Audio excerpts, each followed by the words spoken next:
is mga sa check money ha, isang buwan na gagastusin mo 2,000, okay na yon.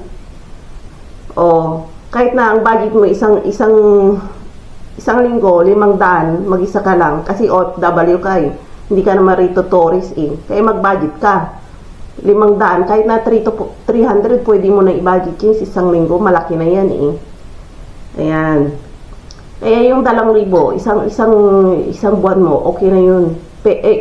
Kurun yun ha, sa pera nila rito. Pero ang pag-exchange rate yata, grabe. Halos triple yung palitan ng pera ng check ngayon sa piso.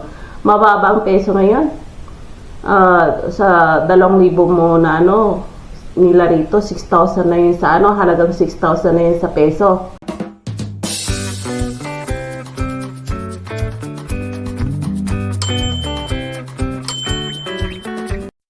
Hello guys, good morning. Tayo ay mag-almusal, magkakape tayo. Tayo ay medyo masamang pakiramdam ko ngayon, may parang sakit ng lalamunan ko, yung ilong ko pa. Kaya ibang boses ko ngayon, medyo iba. Parang sisipunin ako. Huwag naman sana anak ko, hirap magkasakit. Tapos parang nilalamig ako ngayon. Diyos ko po. Huwag sana akong lagnatin.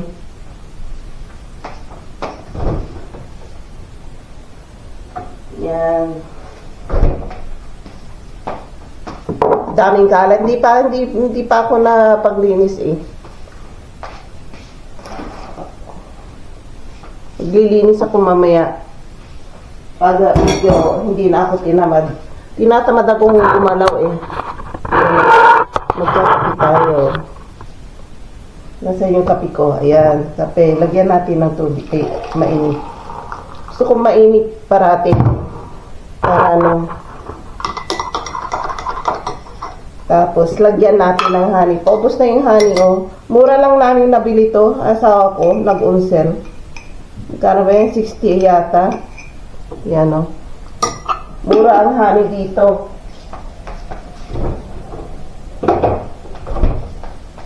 Yan.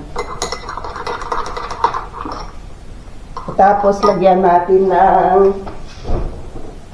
ubos na naman ang milk. Naku, taring maubos ng milk sa amin. Yung isang dosena, ubos na.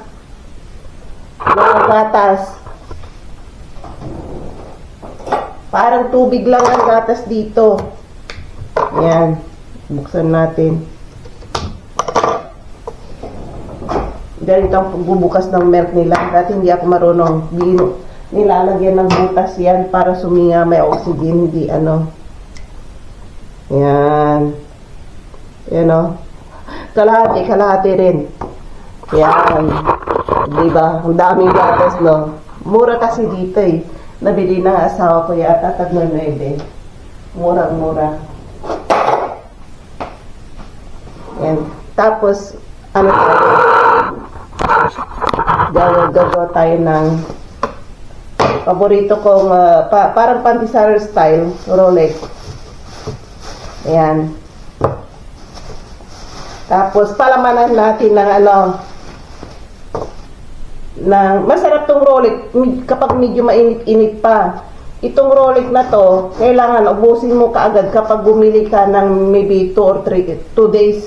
Kasi kapag pangatlong araw na to, titigas na, hindi na masarap. Ipatapon na. Ang dami ko nga tinapon na hindi namin naubos. Ayan, ang dami kong maglagay ng peanut butter. Paborito ko kasi hindi naman ako ba yan? Pinipimples. Yan. Paborito ko yan.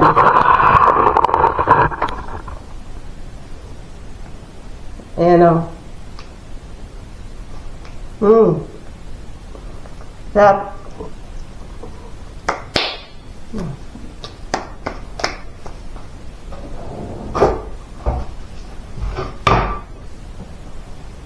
Ngayon, dito na yung anak ko. Mag-aalas 12 na eh. Ayan.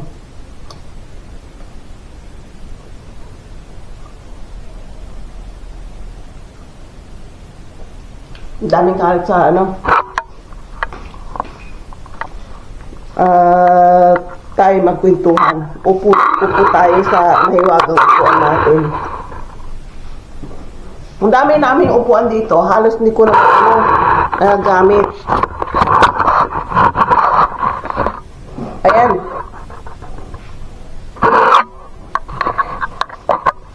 Tayo. Para mas maganda ang ano.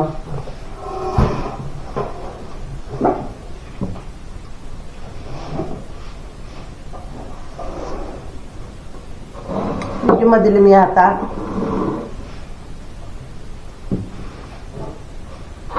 Doon na nga lang tayo. Yeah, doon na nga tayo kung tayo umupo. Madilim eh. Pero may alis din ako. Hindi pwedeng hindi ako mag-exercise. Kasi kailangan ng katawan ko exercise. Naka-long sleeve na naman ako sa bahay kasi malamig na naman ako, nilalamig ako.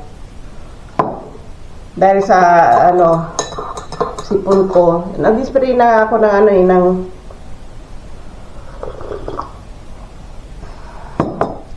ng para sa ano ba yan? Wait lang.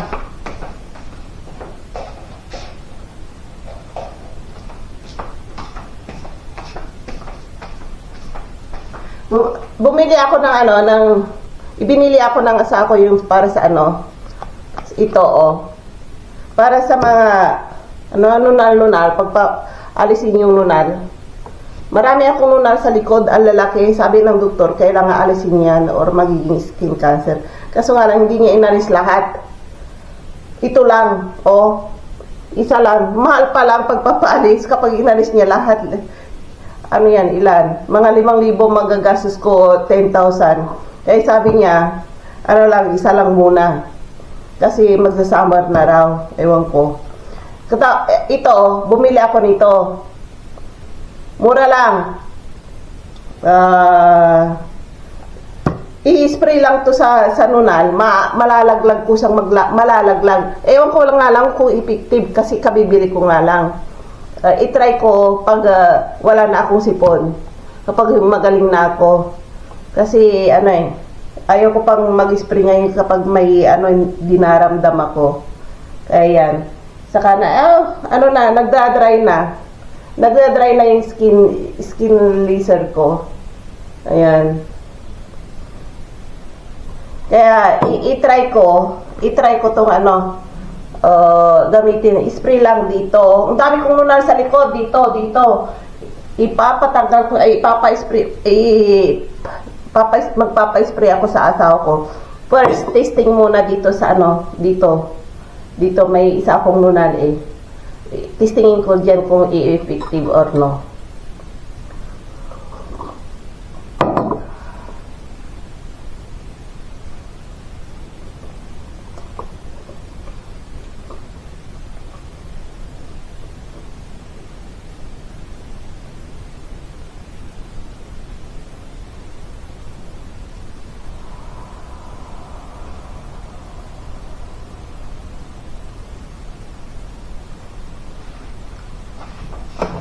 Dito tayo, umupo tayo. Malaki-laki ng lamesa namin. Hindi nagagamit. Ang dami guys yung basura Nakalimutan kong padala sa asawa ko. Namaya na. Sige, ko yan. Gamitin natin ito.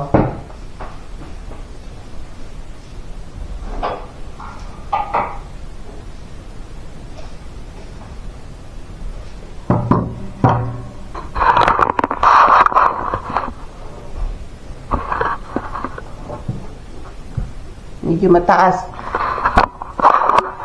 Yan, pwede na. Medyo wayway. Dahil problema Yan. Medyo wayway pa rin. Yan, pwede na.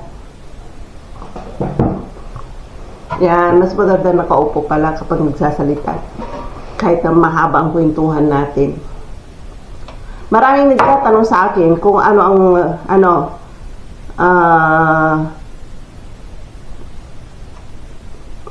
maraming nagtatanong sa akin kung ano ang mga mura rito at mga OFW na sabi magkano raw dadalhin nilang pera rito kasi magtatrabaho raw sila rito. Sabi ko naman depende. Kasi rito ang mga bilihin mura, ang mahal hotel at bahay, yung pagrenta ng bahay, tsaka kuryente, tubig, mahal ang mga yan. Tsaka pagbiling mo ng wifi, kailangan super tipid. Pero kung pupunta ka rito, OFW ka, yung tinitirahan mo ay libre or ikakaltas nila sa sa bahay, sa sahod ninyo. Ang mo, magdala ka lang ng pera kasi sa pagdating mo rito hindi ka pa naman sa sahod wait ka mga 1.5 month yata or isang buwan or maybe 2 months. Kasi pagdating mo rito hindi ka naman masasabak basta-basta sa pagtatrabaho magpapahinga ka muna yata ng 1 linggo or 2 linggo. Hindi pa ako sure. Basta magdala ka ng pera mo, pang pagkain mo lang. Mura yung yung mga grocery rito. Maraming on sale. Mga gulay, tinapay. Ayan. Kung halimbawa, ibabudget mo na lang pera mo kasi kung minsan nagbabudget din ako rito. 100 marami ka na mabibili kung mag-isa ka lang. Naku, sobra pa yan yata.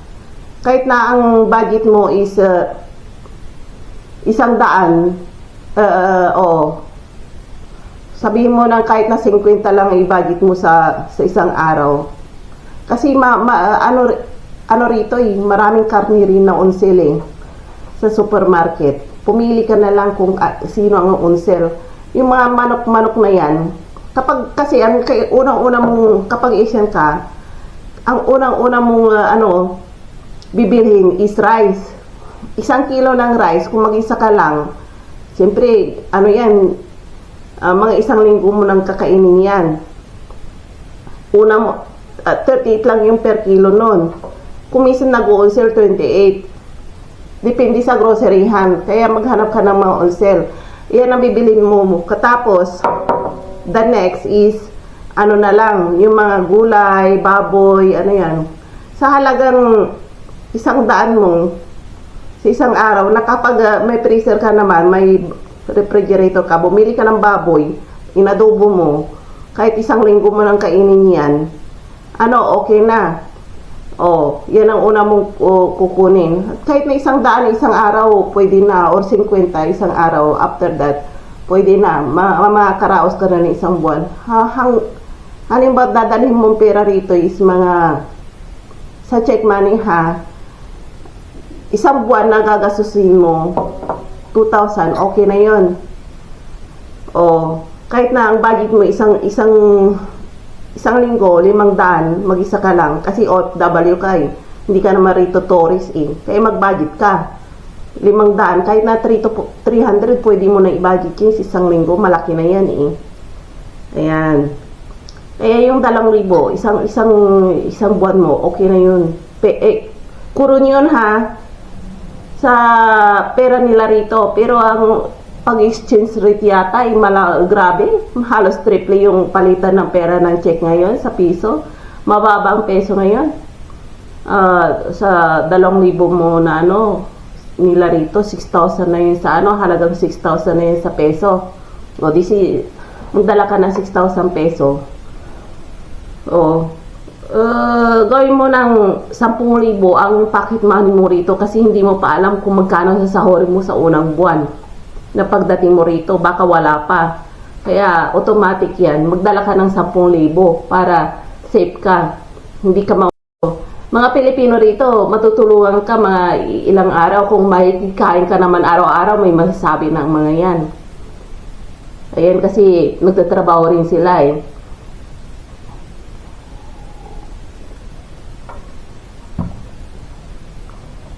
Kaya yun. Kaya kung mga turista naman kayo, nako, maghanap kayo ng mga hotel na mura. Ang ano rito, pangunahin mga turista, mahal ang hotel. Yun ang pinapayo ko sa inyo. Pero kung mayaman kayo, okay lang. Kung nagtatrabaho ang tatay at nanay niyo sa gobyerno, nako, ay nako, mayayaman na mga yan. Tapos, kasi kinukuha nila yung mga trabador sa sa gobyerno, ninanakaw nila yung yung pera ng tax ng mga taxpayer ng mga OFW eh. Ayan, una kaya mayayaman yung mga politikong yan. Ninanakaw nila yung pera ng mga OFW, ng mga tax. Yung mga nagbabayad ng mga tax. Tapos, pa? Kaya niyo yan kapag politiko ang tatay at nanay ninyo. Mura yan. Kumbaga sa inyo, parang lang yan. Coins lang yan, yung 1,000 dito. Ayan. Tapos, ayan, paunahin, OFW, ang bibili nyo lang naman yun, yung pang sarili ninyo eh. Huwag na kayong magdala ng mga toothpaste dito, galing sa Pilipinas. Mura ang mga toothpaste dito. Kaya dito na kayo bumili. Huwag na kayong magdala ng mga toyo at suka. Naku po. Parang ako yun Pupunta rin ako sa Czech Republic. Kapag umuwi ako ng Taiwan, nagdadala ako ng toyo ng yung Kikkoman sa Czech Republic. Kasi hindi ko rin alam noon nung unang salta ako rito na may Kikkoman dito, napakamura pala. Doon sa Makro, kailangan may business card ka nga lang. Makakabili ka rito sa groceryhan, kaso nga lang mahal. Ubusin ko na to.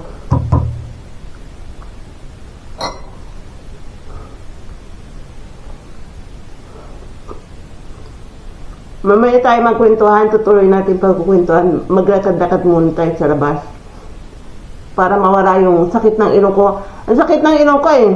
Ano ba yan? Hanggang dito sa muna.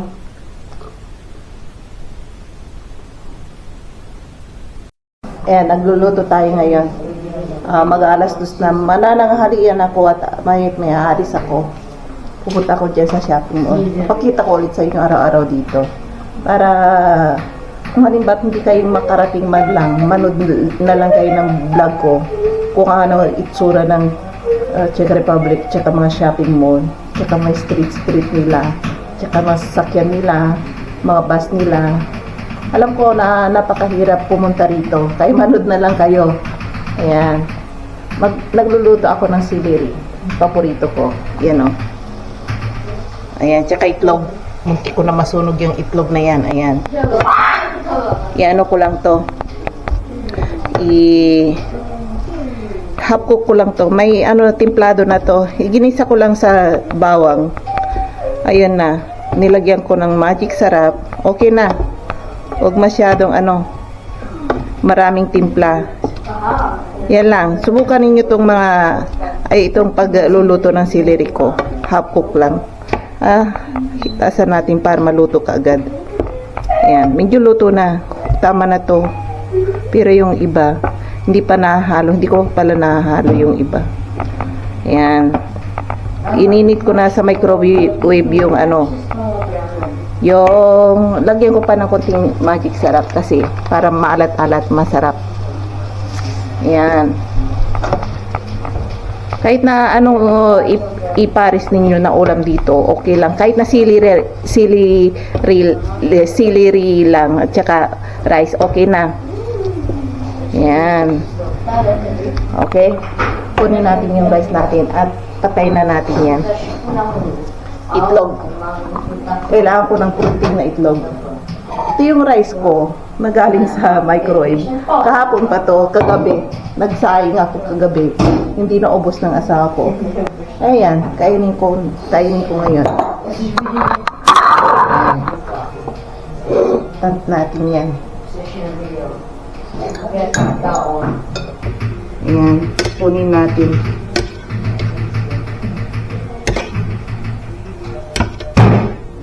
Ayan, nagdadabog na naman. Ayan, kinabubuisit ko eh. Celery, you want? Wait. We'll go out and buy some vegetables. I don't have the cell phone. Yeah, I will look and then after I will call you, okay? Okay. So, yan. Inuunahan na ako ng ako. Ako. Yan o. Nyam, nyam, nyam, nyam, nyam. Yan. Ay. Kain muna ako, tapos lalabas ako. Isama ko kayo. Pinihigitan ko yung ano ba yung pantalong ko kasi nahulog na parang nakangait ako. Dati nahulog hanggang dito lang. Ngayon hanggang dito na. Kaya maganda rin pagdadayin ko. Isang beses akong kumain, isang araw. Okay na yun. Tapos tinapay lang. Maya tayo magpintuhan. Hello guys. At tayo ngayon ay nagpre-prepare para umalis ngayon. Tara, magtambay ulit tayo sa labas. Gala-gala. At anong gagawin natin? Oh, mamalingki. Walang palingki pala rito. Pupunta ko sa supermarket. Titingnan ko kung saan ang mga pinakamurang mga gulay ulit. Diba? Malaking tipid dito kapag naghanap ka talaga ng mga murang mga vegetables, kahit na yung mga para makain sa labas, para makain dito sa bahay. Marami sa groceryhan. Talamak ang mga bintahan ng mga dyan, ha? Mga mura na mga pagkain, mga vegetables, kahit na mura. Kahit na mga damit, mura rin. Kaya, tara, ipapakita ko sa inyo. At saan tayo mag-umpisa? Titingnan ko muna yung sabi ng anak ko. Nagpunta raw dyan sa shopping mall. Bago siya umuwi rito. Sabi niya, may libre raw iPhone. Apple phone. Yung Apple phone daw. Na cellphone. Kaso nga lang, 18 years above daw ang pwede. Siya is underage lang. 12 years old. Kaya hindi raw siya pwede. Pinapupunta ako roon kung mayroon pa. Sabi ko, imposible naman yung libre na iPhone na yan or Apple phone. Walang libre ngayon na mga cellphone. Pero titingnan ko kung totoo nga. Hanapin ko kung saan. Sabi ko kapag nahanap ko, tatawagan kita. Sabi ko gano'n. Kasi dito lang sa yung shopping mall sa harapan lang ng bahay namin eh. Kaya pwede siyang pumunta kahit na anong oras. Basta hindi siya busy sa computer. Kasama niya yung kaibigan niya. Dala na naman ng kaibigan niya eh. Ayan. Tara, tignan natin yung sinasabi niyang libre na cellphone. Kung totoo o hindi. Tara. Tapon tayo ng basura. Ba't bukas to? Sinong nagbukas? Ayan. May nagbukas. Ganito ang mga basurahan dito. Tapon natin. Ang hirap naman buksan. Yan o. Kailangan na may pantakip. Tara. Tara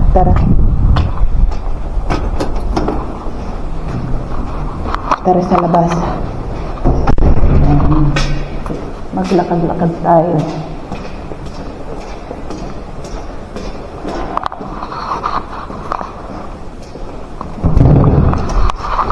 Ayan, dito tayo. Ayun.